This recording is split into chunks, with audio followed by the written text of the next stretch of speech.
Welcome back to the channel everyone. Today we are switching things up a bit. We usually share some awesome robotics project, but have you ever thought about the electronics behind those projects?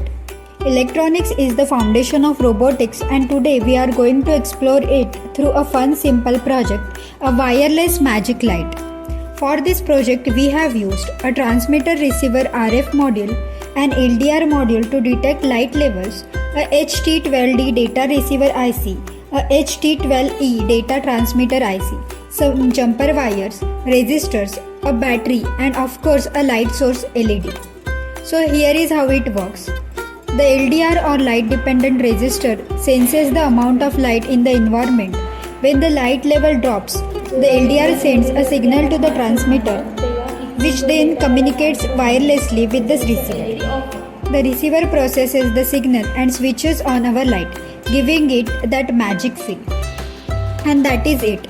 This project shows how electronics, whether it is circuit, sensors or modules, are building blocks of all kind of exciting robotics project.